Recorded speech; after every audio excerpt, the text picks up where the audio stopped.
this is going to be a real test, especially with a playoff caliber game that this is, playing at home. The crowd's going to be electric, and I'm excited to play against them. Another week and another must-win game for the Broncos as they get set to host the Cincinnati Bengals, and we are getting you ready for kickoff. Hello, I'm Phil Milani alongside Sydney Jones and Eric Dalala. Guys, it's December in Colorado. We decided let's move it outside. Nice and sunny, but a little windy, I would say. A little cold, a little chilly. Yeah. Hair is going to be, the victim of this one. But let's move on, though. We got to tough it out. That's what this time of year is all about. Guys, I want to talk about this Broncos offense. Last week, a lot of rushing yards for both Melvin Gordon and Javonte Williams. Have the Broncos found their offensive identity, Cindy? I would say yes, absolutely, Phil. Like you mentioned, run the ball. Stick to the 1-2 punch that Melvin Gordon and Javonte Williams, they provide. I don't think it's unreasonable to say that Melvin Gordon and Javonte are one of the top 5 rushing duos in the league, and I think they both have a great shot of hitting that 1,000-yard mark on the season. With just 4 games remaining now, I think they could do it. Even though this Bengals defense, they have a really great run defense, I think it should make Teddy's job a little bit easier if they rely on the run here, because that defense will be solely focusing on and paying close attention to that backfield at all times. A lot of success on the ground, the Broncos, that's led to some wins for them, but a lot of people are wondering, Eric, what about Courtland Sutton? What about Jerry Jeudy? What about Noah Fant, Tim Patrick? Those guys need the ball too, right? That's you wondering about that. Yeah. No, I think stick with what you do well. Teddy Bridgewater said it best the other day, as long as the Broncos are winning, doesn't really matter how you go about it. And listen, running the football, it's not necessarily like the sexy way to go about things, but at this time of year, if you can run the ball well, kind of beat up on your opponent, hold the football, not turn it over, that's how you win playoff football games. And right now the Broncos are kind of in that playoff mindset. And listen, they're going to have to throw the ball at some point. They're going to need to get it down the field to Courtland Sutton and Tim Patrick. But right now, as the weather gets a little bit colder, as you get into these games, stick with what works, dictate to the other team what you're going to do. And if the Broncos do that, they should find more success.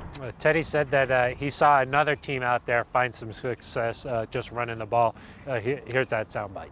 I watched the New England Patriots play last Monday. I think it was the first football game I watched all year. The quarterback threw the ball 3 times. You think anyone was in the locker room pouting? So I'm at that point, and I'm trying to get guys to understand that it's hard to win in this league. And whenever you come across those wins, doesn't matter how it happens. As long as you win, we celebrate. Then we talk about it, come Monday, hey, can I get involved a little more? And, our coaches have been doing a great job. This Broncos team might have to put up some points, though, this Sunday because Joe Burrow and company come into town. The second-year quarterback having a lot of success with the Bengals here.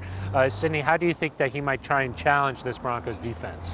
Right, Phil. Well, there's no denying that Joe Burrow, he has a great arm. And like head coach Vic Fangio said, he does have a good feel for this offense. I think the approach that Denver's defense needs to take, I think back to a couple weeks ago when we faced the Chargers and Justin Herbert, I'd like to see them do that again, kind of confuse Joe Burrow, make him think twice, keep the pressure up. I do think the real test for this defense is going to be for our run defense going up against Joe Mixon. Joe Mixon, he leads the league in rushing attempts with 245. So I think that'll be the real challenge for this defense this week. Yeah, a lot of balance on that side of the ball for the Bengals. Burrow, Jamar Chase, they get a lot of attention, but they really are committed to that ground game. Eric, Burrow, as many touchdowns as he's thrown this year, he'll give this Broncos defense a chance for maybe a couple of interceptions. Yeah, he will, Phil. He's one of those guys kind of fun to play against if you're a defense because he's going to give you an opportunity to make a play. And we've seen the Broncos secondary do that over the last few weeks. Justin Simmons, 4 of his 5 interceptions have come since that Washington game. Obviously, Pat Surtain, we know he's got 3 in the last few weeks. So maybe they get a chance against Joe Burrow, but where he's the most dangerous is when he extends those plays. He gets outside the pocket, he runs around, but he's looking to throw the ball downfield. And with Jamar Chase, his former LSU teammate, we know how good they can be. They made some incredible plays against San Francisco this week. So Broncos secondary is going to have to be ready to go. But the good news is they haven't given up any of those deep passing plays that we kind of saw happen a lot early in the season. They figured that out. They should be ready to go. And like Cindy mentioned, if you can stop the run, make them one-dimensional, maybe Vic Fangio, the defensive guru that he is able to confuse Joe Burrow. Could be an advantage for Denver. Vic Fangio, a lot of success against rookie quarterbacks, second-year quarterbacks. We'll see what the Broncos have in store this Sunday against Joe Burrow, but Fangio has been impressed with the Bengals signal caller. He's a really good passer. He's accurate. He's got strong arm. He's got a good feel for their offense. He's got really good guys to throw it to. They have a balanced offense, which makes it tough. You know, you'd like to give all the attention to the passing game because of the quarterback and the weapons he has to throw to. But MIXON has got over 1,000 yards already. Time for our third topic on the show. What's on the line for the Broncos this Sunday against the Bengals? It's pretty fun being in the thick of it here, right in the hunt for the AFC playoffs. What's on the line, Sydney? Yeah, Phil, I mean, like you mentioned it, the playoff race in the AFC right now is insanely tight.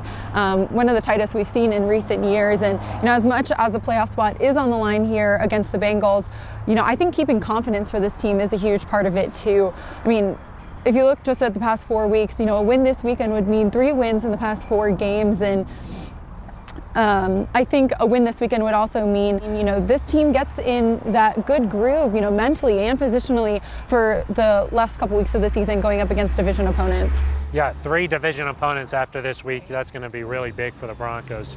But they're going to have some tiebreaker situations here with a team like the Bengals. They're right in that hunt for those final wild card spots. Eric, we haven't really seen the Broncos get 2 wins in a row feeling confident, you know, here, like after the Chargers game, a loss, after what was it, a couple weeks ago after the Cowboys game, a loss. So what do you think, what's the secret to keeping this thing going? Well, I think the defense just needs to do what they've been doing, and they've played really well since the bye, including that Chiefs loss. The offense just needs to find consistency, get the ball to those playmakers on the outside, run the football well, avoid turnovers. When Teddy Bridgewater plays well, the Broncos tend to play well. So you need a big game out of him this weekend. But like you mentioned, Phil, at the end of the regular season, 3 or 4 weeks from now, these tiebreakers are going to come into account. You need these wins over other teams that are kind of in that wild card hunt. So this game, the one against the Chargers in a few weeks, they're big games. And listen, Phil, the Broncos have not played particularly well when they've played teams late in the season with good records. So this is a chance to kind of change that, like Cindy mentioned, to stack some of these wins, gain some confidence, and get things going. Yeah, really a huge game this Sunday against the Bengals. Teddy Bridgewater, I thought, put it nicely earlier this week when talking about the mindset of this Broncos team.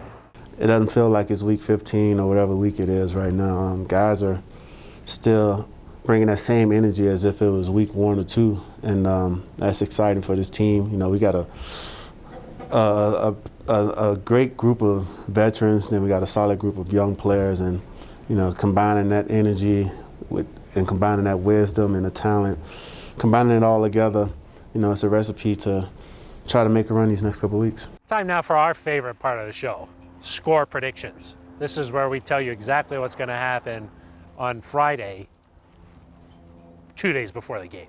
It's kind of nice. You don't even have to watch if you don't want to. You don't really have to watch, no. Sydney, let's get it.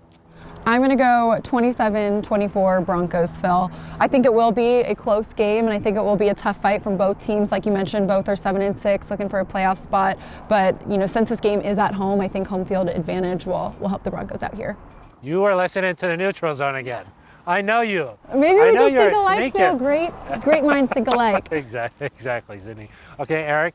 I'm going to go 24-20 Broncos. I think the defense holds Joe Burrow late. I don't think this is a game you're going to put away before the 4th quarter.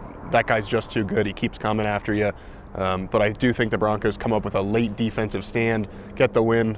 Cindy mentioned it before. Kind of reminds you a little bit of that Chargers game a few weeks ago. I think the Broncos defense is good enough to get it done. They blew out the Chargers, though. A couple late, Pat Surtain. It's true. Got it going. So I say 26-23. So very close to what you had to say there, Sydney.